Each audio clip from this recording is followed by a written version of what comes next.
Beshem Hashem, Naaseh Venatzliach, on va chanter Bar Yochai. Ce soir, nous sommes Lag Baomer. Jour spécial en ce lundi soir 4 mai, mais Yudchet du mois de Iyar. Yudchet, c'est le jour de la Hilula de Rabbi Shimon Bar Yochai, comme vous le savez tous. C'est aussi les lettres du mot Chai, celui qui redonne de l'espoir, qui a redonné la vie, Bezrat Hashem, puisque l'épidémie ou la guerre de la mort des élèves de Rabbi Akiva s'est arrêtée ce jour-là. Dévoilement de la lumière divine, extraordinaire personnage pour lequel j'aimerais, Bezrat Hashem, partager avec vous quelques histoires courtes et moralités sur cet extraordinaire personnage qu'était Rabbi Shimon Bar Yochai.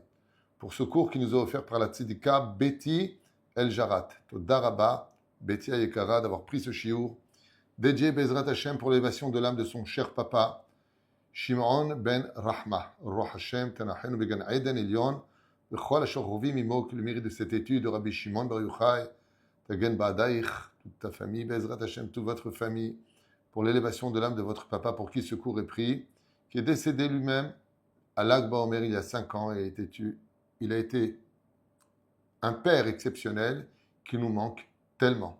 En Safek Bezrat Hashem, que Mina Shamaim, partir le jour de Lag Baomer, c'est un grand mérite, il faut le savoir. Baruch Hashem, merci Rav Twitou pour tous ces cours magnifiques qui nous permettent de nous renforcer tous les jours et qu'Hashem vous aide dans tous vos projets. Amen. Afin de continuer à diffuser cette merveilleuse Torah, et Baruch Hashem, qu'Hashem nous donne la santé et la facilité pour monter en Israël. Amen. Rabbi Shimon Bar Yochai, c'est justement l'homme des ségoulottes, de tous les problèmes, un homme exceptionnel, en ayant une pensée bien sûr pour tous les malades d'Israël avec votre permission. On commence tout de suite ce shiur que je vous ai préparé sur, d'abord avant tout, une ségoula que j'aimerais partager avec vous pour Lag Baomer. Et cette ségoula marche dès maintenant, Bezrat Hashem Yitbarach, avec, alors écoutez bien, pour ceux qui veulent noter pour ce soir, pour la askara de ce tzaddik, pour qui ce shiur est dédié, Shimon, qui porte le nom de Rabbi Shimon Bar Yochai ben Rahma. Écoutez bien, je vous lis la ségoula. Une ségoula badou kumnousé, pour toutes sortes de maladies du corps. Et écoutez bien. En plus de la guérison du corps, cette ségoula peut aider aussi pour toutes les souffrances de l'âme, peur, angoisse, troubles imaginaires, ainsi que toute maladie physique, et qui peut apporter une guérison. Peut-être pas toute la guérison, mais un réconfort important. Le jour de Lag Baomer, Bezrat Hashem, donc ce soir, en l'occurrence, il faut prendre un vêtement d'une personne malade. Écoutez bien. Un seul vêtement suffit. Même une chaussette ou un maillot de corps peuvent suffire. Pour l'essentiel, qu'il ait au moins porté ce vêtement pendant 2 minutes.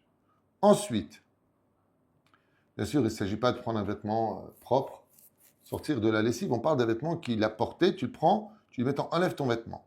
Et le jour de Lag Baomer, le soir, quand on allumera le feu en l'honneur de Rabbi Shimon Bar Yochai, en l'honneur du tzaddik, on dira la phrase suivante, je consacre ce feu en l'honneur de Rabbi Shimon Bar Yochai, puis, lorsque le feu commencera à brûler et grandir, on prend le vêtement, et de même que le vêtement de celui-ci qui est malade, donc on donne son nom au fils de sa maman, brûle, et qu'il soit de la volonté divine, que disparaissent toutes les maladies et les souffrances du corps et de l'âme de cette personne, et on redonne son nom, Bezrat Hashem, le nom du malade, ainsi que de sa maman.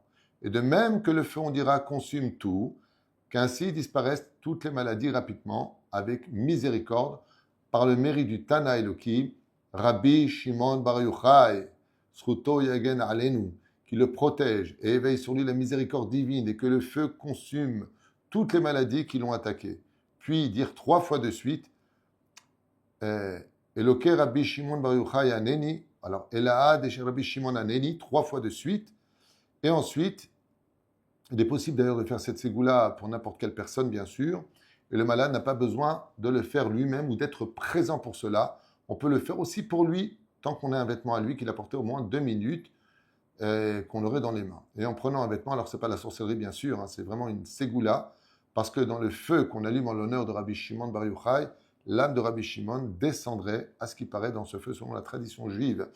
Pour ceux qui ne peuvent pas le faire à un grand feu, ils peuvent le faire aussi sur un barbecue avec des flammes, ken, et prendre même un récipient où il y aurait du feu en l'honneur de Rabbi Shimon Bar Yochai et mettre le vêtement à l'intérieur, Bezrat Hashem, pour qu'il brûle à petit feu. Et cette ségoula est très très connue, rapportée par le Rav David El-Kaïm Shlita, au nom de l'un des 36 tzadikim cachés Binistarim qu'il aurait reçu apparemment du ciel.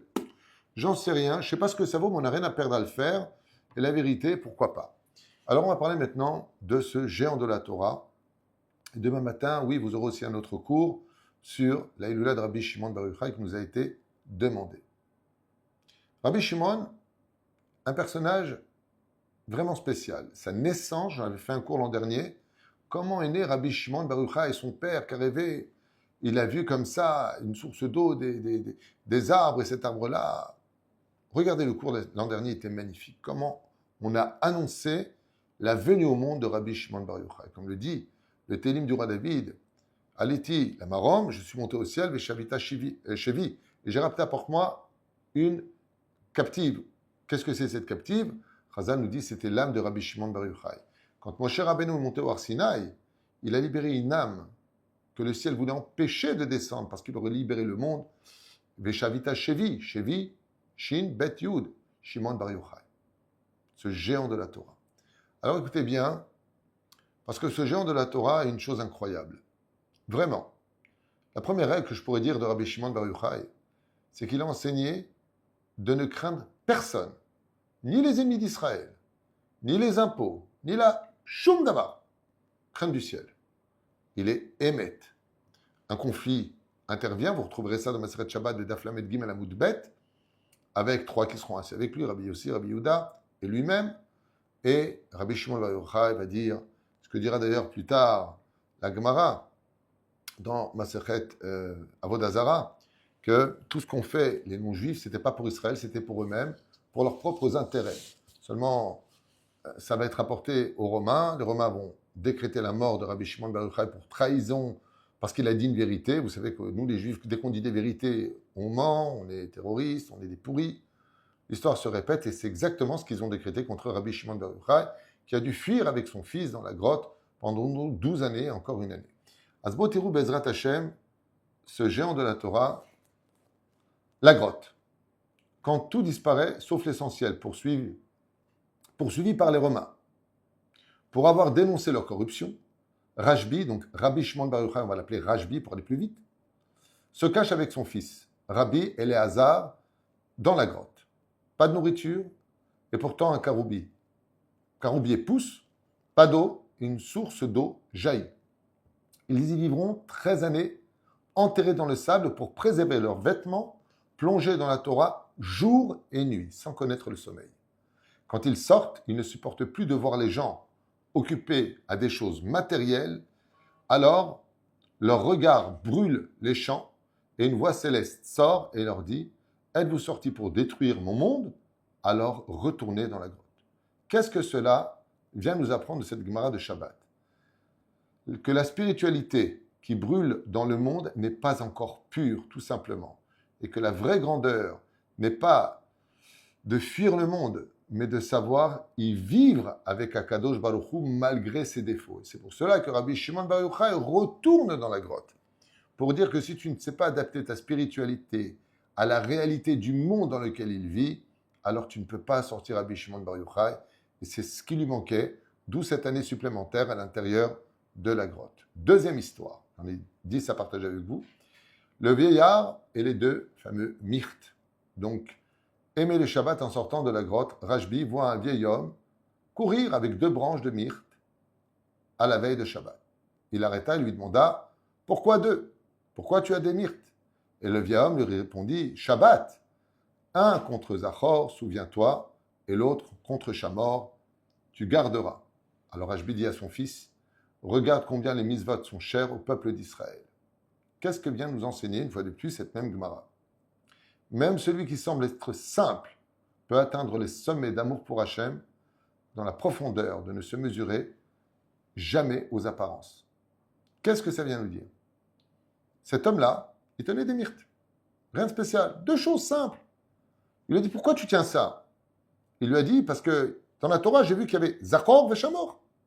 Étant donné que la Torah nous a donné 2 mots pour le Shabbat Kodesh, j'ai pris un Hadas pour Zachor et un Hadas pour Shamor. Rabbi Shimon Bar Yochai vient nous dire, tu ne peux pas savoir combien ce petit geste a fait trembler le monde d'en haut, tellement Akadosh Baruch Hu aime celui qui, dans la simplicité des choses, veut juste plaire à Dieu, juste lui plaire. Bien sûr, sans enfreindre des interdits. Troisième histoire courte de Rajbi. Guérir le monde au lieu de le juger. C'était l'enseignement principal de Rajbi à tous ses élèves. Viens aider, ne viens pas juger. Après leur deuxième sortie de la grotte, quelque chose change. Là où Rabbi Eliezer, fils de Rabbi Shimon, brûle, par son regard, Rajbi répare. Alors il y en a qui disent que c'était le contraire, mais la tradition dit que c'est Rabbi Eliezer qui brûlait, Rajbi qui guérissait. Qu'est-ce que cela vient nous enseigner? Pour un trait psychologique, pour une leçon de vie, c'est qu'il y a 2 types de regards sur Terre. Il y a celui qui juge et donc en arriverait à détruire s'il n'a pas la sagesse des mots. Et il y a celui qui comprend, c'est celui qui reconstruit. Rajbi vient nous apprendre dans cette Gemara où quand son fils aurait brûlé, il y en a qui disent comme ça, il y en a qui disent comme ça, donc il y a plusieurs déotes. Rajbi vient nous apprendre que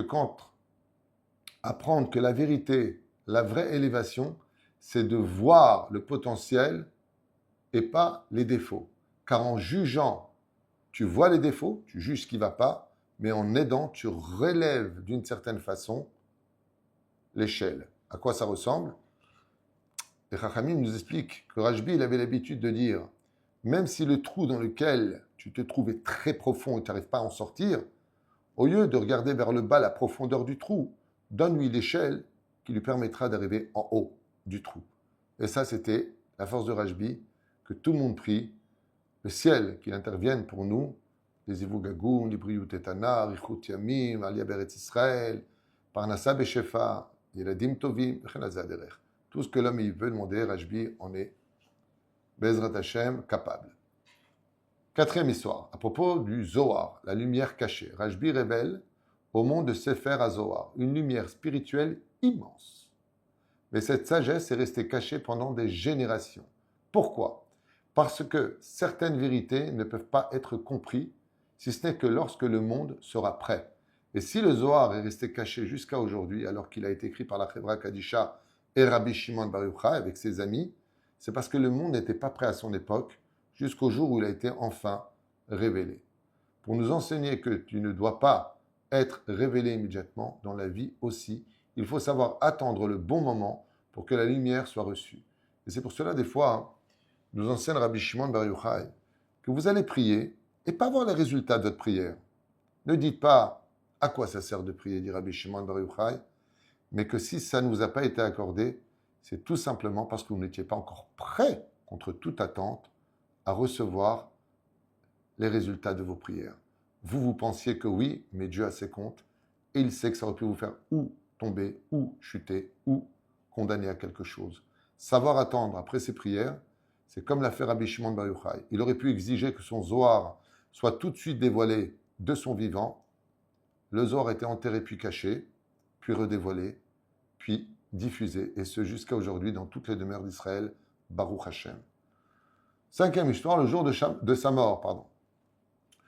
Alors une joie plutôt paradoxale, parce que le jour où Rajbi a quitté ce monde, c'est un jour de tristesse absolue pour tout le peuple d'Israël, et ce jour s'appelle Lag BaOmer, où il demande que ce soit un jour de joie, sans tachanounim, pour révéler alors les secrets les plus profonds de la Torah, dans une lumière intense. Même si on sait dans l'absolu que c'est peut-être pas à Lag BaOmer qu'il est vraiment parti, c'est le jour où il a dévoilé son Zohar et donc fini sa mission. C'est pour ça qu'on rapporte ça au jour de sa mort. Pour un juste, la mort n'est pas une fin, c'est une révélation. Et c'est pour ça qu'il a fait passer son Zohar avant le propre jour de sa mort. Parce que la mort du tzaddik, c'est une révélation. Et c'est pourquoi aujourd'hui, encore à Méron, on danse, on chante, on allume les feux, parce que la lumière de Rajbi ne s'est jamais éteinte malgré son décès. C'est pour ça que Rajbi ne nous demande pas d'être parfait, il nous met en garde, il nous demande de transformer notre regard, d'aimer les mitzvot avec simplicité, de ne pas fuir le monde, mais de le relever, de nous encourager et surtout de croire que même dans l'obscurité, une lumière immense peut naître si tout simplement tu y crois toi-même, tout comme Rajbi a eu un avantage. Il a toujours cru que ce n'étaient pas les conditions précaires dans lesquelles il vivait qui feront de lui ce qu'il doit être, mais Rajbi disait, c'est ce que tu es qui donnera l'environnement, ce qui doit te dévoiler à travers ta volonté. Et ça, c'est un enseignement puissant pour toutes les générations, signé Rabbi Shimon Bar Yochai. Dans la grotte, j'ai pas de quoi manger, j'ai pas de quoi boire, j'ai pas de livre, j'ai rien. Et c'est là-bas qu'il est devenu le meilleur. Leçon de vie. Ensuite encore, on continue, puisqu'on est à la 5e histoire seulement. Bezrat Hashem. Comme ça, c'est marqué, j'ai vu des hommes d'élévation, ils sont très peu. Rajbi a dit, d'une phrase célèbre, dans ma Masechet Souka, à la page 45 à Moudbet, j'ai vu des gens d'élévation. S'ils sont 1000, je suis avec eux. C'est aussi marqué dans Sanhedrin, derrière Hagav. S'ils sont 100, je suis avec eux. S'ils sont 2, mon fils et moi. Rajbi, on lui a dit, et s'il n'y en a qu'un, il a dit, c'est moi. Mais ce n'est pas de l'orgueil. C'est juste une douleur. Il voit un monde où peu cherchent la vérité intérieure. Car Rajbi avait l'habitude d'enseigner, chers amis, que la vraie grandeur, ce n'est pas d'être nombreux, mais c'est d'être vrai. Et quand il dit que s'il y avait un seul tzaddik dans ce monde, ce serait lui et son fils, c'est parce que personne n'a autant cherché la vérité des mondes d'en haut comme Rabbi Shimon Bar Yochai. Okay? Et cela vient nous apprendre à ne pas dépendre du regard des autres pour vivre une vie authentique. Voilà ce qu'a voulu dire Rabbi Shimon Bar Yochai. Qu'en réalité, le vrai tzaddik, c'est celui qui cherche la vérité là où elle est, sans la transformer là où ça le dérange. Le miracle du champ. Donc la bénédiction, dans la simplicité, un jour, traversa le champ de sécher, il prie et le champ devient vert. Donc un jour, on raconte comme ça que Rabbi Shimon Bar Yochai traversa un champ qui était complètement désertique, asséché, et il s'est mis à chanter en l'honneur de Dieu et à prier, à étudier la Torah. Et il s'est passé un miracle aux yeux de tous. Tout le champ qui était jaune et grillé, brûlé, séché, est devenu verdoyant et magnifique. Des fleurs intégralement, tout a poussé d'un coup. Il a répondu comme cela à propos de ce miracle, vu par des milliers d'élèves. Ce n'est pas le miracle le plus grand. Le vrai miracle, c'est qu'il voit la vie là où les autres la voient morte. Et voilà pourquoi Rabbi Shimon Bar Yochai essaie de voir ce miracle. Quand ils ont vu ce champ asséché, ils ont vu un champ mort. Et Rabbi Shimon Bar Yochai, pourquoi il a fait ce miracle de faire surgir? Il dit, parce que moi, même là où vous voyez la mort, moi je vois la vie. Il est le symbole de En Yehushklal Ba'olam, Be'ezrat Hashem. Réincarnation d'ailleurs de Moshe Rabbeinu, Rabbi Shimon Bar Yochai. Et il disait, ce que tu vois dans la vie dépend de ton regard intérieur. 2 personnes vivent dans la même situation. L'une voit une fin, l'autre voit un commencement. Rajbi nous apprend à être du deuxième type. Qu'à chaque échec, si chas v'sham, même on en arrive au divorce, Rajbi nous apprend, sache une chose, toute perte, tout chaos dans ce monde, tu peux le voir en disant, c'est la fin du monde. Rajbi il disait, c'est le début d'un nouveau monde. Le jugement suspendu, nous raconte le Talmud, enseigne que Rajbi Akadosh avait la capacité de protéger le monde entier du jugement. Et c'est pour ça que, pendant son existence, jamais un arc-en-ciel n'a été vu dans le ciel, qui est synonyme de destruction. Et il disait, je peux dispenser le monde entier du jugement, et ce depuis ma naissance. Comment? Pas comme un pouvoir magique, mais comme une responsabilité spirituelle. Qu'est-ce que c'est puissant? Écoutez bien cet enseignement de Rajbi. Dans un monde corrompu, les Romains débauchés, Rajbi a pris sur lui de faire les mitzvot au nom de toute l'humanité. Les 613 mitzvot pour le peuple d'Israël et les 7 mitzvot pour les nations du monde. Et il a dit, c'est simple, quand tu vis dans une famille où tu es le seul religieux, multiplie encore plus tes mitzvot pour que tu deviennes un dôme de fer, une protection pour ceux qui étaient encore loin de la vérité. Et c'est pour ça que Rajbi nous apprend ça, que chaque homme peut alléger le poids du monde par son mérite, sa bonté et sa prière. Et on ne peut pas imaginer à quel point notre potentiel n'a pas de limite quand on veut servir Hachem. Car une seule personne peut changer l'équilibre spirituel du monde entier. Et c'est pour ça que je vous l'annonce. Parce que je l'ai fait, dit Rajbi Akadosh. Le feu qui entoure sa maison, on raconte une fois que lorsque Rajbi enseignait la Torah, un feu s'est mis immédiatement à entourer toute sa maison. Pas un feu destructeur, mais un feu de lumière qui pouvait se voir à distance. Comme certains en témoignent, ils pensaient que c'était le jour du don de la Torah, comme le disaient les Midrashim, que toute la lumière s'était emparée du Har Sinaï. Quand la Torah est étudiée avec vérité, profondeur et amour incontesté, il crée une protection, une chaleur, une lumière si puissante quand tu es connecté à un sens profond. Même le chaos extérieur est atteint par cette lumière. Et c'est pour cela que tout le monde voyait autour de la maison de Rashbi une lumière intense. On savait que Rashbi était en train d'étudier la Torah et que le monde qui était chaotique reprenait espoir à l'extérieur. D'ailleurs, c'est quand même incroyable parce que ça veut dire que toutes les kolélim, les yeshivot qui étudient la Torah, nous, on ne le voit pas. Mais ceux qui donnent de l'espoir, qui peuvent guérir un malade qu'ils ne connaissent pas. C'est Rashbi qui dit ça, c'est pas moi. Celui qui est assis en train d'étudier la Torah, il peut sauver un juif de l'autre côté du monde par sa lumière. Et nous, on ne le voit pas, alors on le critique. Mais si on savait combien l'étude de la Torah peut sauver le monde, on serait heureux d'avoir des fils assis en train d'étudier la Torah. Hachem, je pourrais te kol chayalinu, il n'y a pas de comparaison, je ne suis pas dans un combat. Je veux simplement révéler un petit peu ce que Rashbi nous enseigne, Bezrat Hachem. Le tailleur et la patience. Rashbi observe un jour un tailleur qui travaillait lentement, point par point. Et il a dit à ses élèves, ainsi exactement Dieu a construit l'homme, étape par étape. On veut tout nous, tout de suite, mais l'âme se construit comme un vêtement, un fil, puis un autre, encore un point, et encore une couture, puis un autre. Et celui qui abandonne en plein milieu pense que rien ne s'est passé. Et celui qui est persévérant voit apparaître d'un coup une œuvre qui viendra l'habiller pour le protéger de toutes les intempéries, le vêtement de son âme qu'il aura façonné.